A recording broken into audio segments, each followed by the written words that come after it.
Selamat pagi dan shalom untuk seluruh jemaat GMI Kanan Medan Selatan. Kita akan mendengarkan renungan firman Tuhan pada hari ini, Senin 25 Mei 2026. Sebelum itu, mari kita bersatu di dalam doa. Segala puji dan syukur kami panjatkan kepadamu Tuhan. Terima kasih untuk pemberianmu semua yang Engkau izinkan bagi kami untuk boleh kami jalani dan nikmati. Ya Tuhan Yesus, hari ini kami akan mendengar renungan pagi. Kiranya Tuhanlah yang memberkati dengan Roh Kudus-Mu, melawat kami dan memampukan kami. Di dalam nama Yesus kami berdoa. Amin. Tema kita pada saat ini yaitu pemulihan dari Tuhan, yang saya ambil dari kitab Yoel pasal 2 ayat 18 sampai 29. Saya membaca ayatnya yang ke-19. Tuhan menjawab umatnya, katanya, sesungguhnya aku akan mengirim kepadamu gandum, anggur, dan minyak, dan kamu akan kenyang olehnya. Aku tidak akan lagi membiarkanmu menjadi celaan di antara bangsa-bangsa. Amin.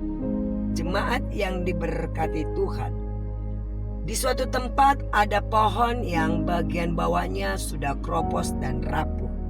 Dari luar seperti mau tumbang. Tapi kalau kita lihat di atasnya, rupanya ada daun-daun hijau dan buah dari pohon tersebut. Mungkin kita berharap kalau bisa pohon tersebut tumbuhnya bagus, tidak kropos dan tidak rapuh, dan menghasilkan buah yang banyak. Sebenarnya pohon itu, kalau kita mengamati, pohon itu berusaha untuk hidup dan bertumbuh.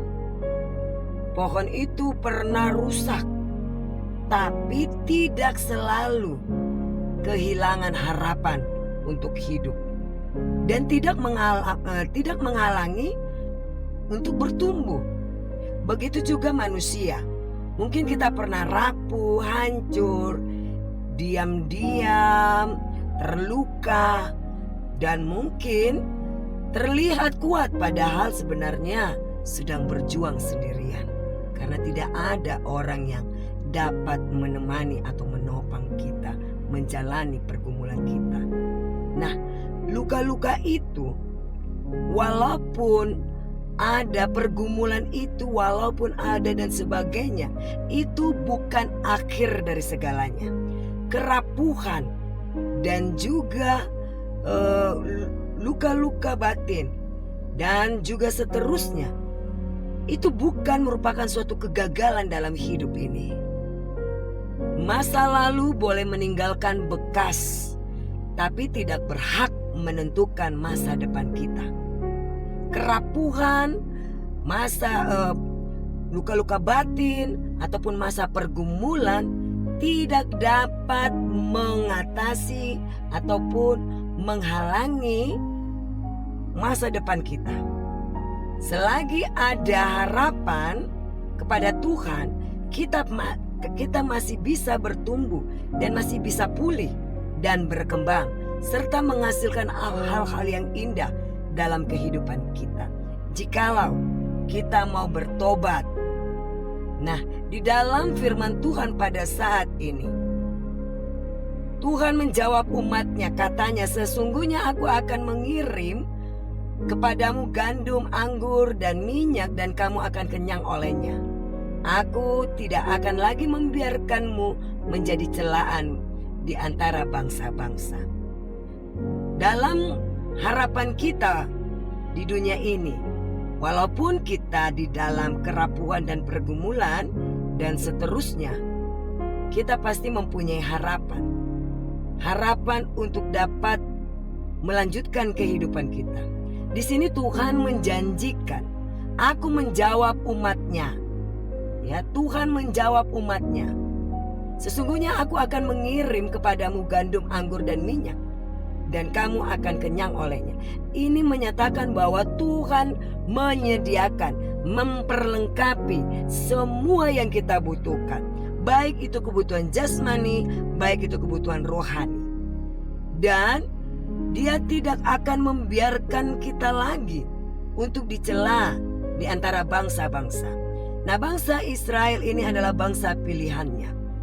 Mungkin di tengah-tengah bangsa-bangsa mencela mereka, di sini Tuhan mau mengizinkan supaya mereka mengintrospeksi diri, supaya mereka kembali lagi kepada Tuhan. Nah, ketika bangsa Israel ini bertobat dan meninggalkan dosa-dosanya, kembali kepada jalan Tuhan, maka gandum, anggur, dan minyak itu akan disiapkan. Kita akan kenyang di dalam semua yang sudah disiapkan Tuhan, yang tidak bisa kita pikirkan, yang sudah Tuhan siapkan sejak semula. Nah, di dalam status Israel yang menjadi bangsa pilihan Allah, mereka tidak lagi mendapat cercaan ataupun celaan, tetapi dipulihkan kehormatan mereka, dibangkitkan kembali, sehingga mereka ataupun sehingga bangsa-bangsa lain akan melihat mereka sebagai bangsa pilihan Allah yang benar-benar diberkati. Jadi ketika kita berpengharapan supaya kita dapat menikmati apa yang sudah Tuhan siapkan, baik secara kebutuhan jasmani dan rohani, bahkan mengangkat status kita, memberikan kehormatan bagi kita, bukan datang begitu saja, tetapi itu akan datang jika kita mau bertobat, berjalan pada jalan kebenaran Tuhan, sehingga pemulihan itu terjadi dari Tuhan. Nah, kalau kita hanya meminta berkat, tapi perbuatan kita tidak kita tinggalkan, tidak ada pertobatan, pasti kita tidak akan diizinkan Tuhan menikmati berkat-Nya. Karena itu mari kita membuka diri kita melalui pertobatan secara pribadi, sebagaimana John Wesley bertobat yang terkenal dalam jurnalnya, yaitu Pertobatan di Others Gate. Betul-betul Roh Kudus Tuhan yang menjamah hatinya, menyatakan, memberikan hikmat kepadanya tentang keselamatan itu dari Tuhan, dan kepastian hidup di dalam Tuhan itu ada di dalam Yesus Kristus. Begitu juga dengan kita, pertobatan akan kita wujudkan ketulusan hati di dalam membuka kehidupan kita di dalam Tuhan, sehingga Tuhan memulihkan kita dan memperbaharui kita, sehingga apa yang kita minta itu sebenarnya akan terus datang, karena sebenarnya Tuhan sudah mempersiapkan untuk hal-hal yang terbaik bagi kita. Bukalah diri kita, hati kita, biarlah kita bertobat secara pribadi di hadapan Tuhan. Katakan kepada Tuhan, bantulah kita untuk melepaskan akar-akar pahit, memberikan pengampunan, saling mengasihi, sehingga kita dipulihkan dari dampak dari pertobatan kita, sehingga kita dipulihkan, dan hasilnya dari pemulihan itu kita mendapat berkat. Jadi jangan gampangkan berkat Tuhan terus mengalir dalam hidup kita jikalau kita tidak bertobat dan minta Tuhan memperbaiki kita, membaharui kita. Tuhan Yesus memberkati kita. Amin. Mari kita bersatu dalam doa. Terima kasih Tuhan untuk renungan firman Tuhan pada hari ini. Kiranya Kau berikan kami hikmat, supaya kehidupan kami jangan berlalu begitu saja, tetapi kami semakin dapat menghitung hari-hari kami dan memakainya dengan baik. Tuhan Yesus, kami juga mau berdoa untuk kehidupan kami satu hari ini, berkati kami. Biarlah apa yang kami kerjakan semua menyenangkan hati Tuhan. Kami serahkan anak-anak kami yang pada saat ini ujian di hari Senin ini dan seterusnya, ujian akhir semester. Kiranya Tuhanlah yang memberikan hikmat, kesehatan, daya ingat yang kuat, sehingga apa yang mereka kerjakan dan lakukan biarlah berjalan dengan baik.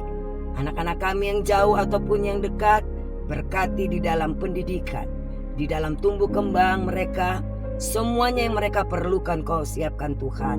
Bantulah mereka untuk taat dan patuh kepada. Kami serahkan seluruh jemaat-Mu yang di dalam kelemahan tubuh jasmani mereka. Pulihkan kesehatan mereka Tuhan. Kami serahkan Inang Opung Sipra boru Panggabean, Nyonya Pasaribu boru Sitompul, Nyonya Butar-Butar boru Purba, Inang Insa boru Tambunan, Inang Opung Kevin boru Utauruk, dan Amang Blesdova Uta Barat. Kami serahkan mereka semua kepadamu. Biarlah Tuhan yang melawat, memberikan kesehatan, kekuatan, sempurnakan kesehatan mereka Tuhan. Kami juga serahkan untuk orang tua kami dan jemaat-Mu di dalam lanjut usia mereka. Berkati mereka dalam masa tua mereka. Dampingi terus Tuhan, berikanlah sukacita damai sejahtera-Mu. Kami serahkan seluruh jemaat-Mu di dalam pergumulan mereka, apapun yang mereka rasakan dan alami Tuhan. Engkau lebih memahami dan mengerti keadaan mereka Tuhan. Bukalah jalan, berikanlah kekuatan, kesabaran, dan berikan damai sejahtera bagi mereka Tuhan Yesus. Kami pun sangat bersuka cita untuk ulang tahun kelahiran jemaat-Mu, yaitu Peneria Simanungkalit yang genap usianya 65 tahun dan Charles Gultom yang genap usianya 36 tahun. Begitu juga untuk ulang tahun pernikahan Lespiker M. Gultom dan juga Boru Tampu Bolon 37 tahun ulang tahun pernikahan mereka. Kami serahkan jemaat-Mu ini Tuhan dalam ulang tahun kelahiran dan juga pernikahan. Semua yang sudah kami sebutkan, berkati mereka dalam kepribadian mereka. Tambahkan kesehatan, panjang umur, dan berkati segala usaha, pekerjaan, apapun yang mereka kerjakan untuk dapat mencukupi segala kebutuhan hidup mereka.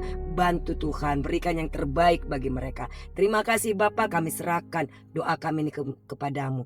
Di dalam nama Yesus kami berdoa, amin.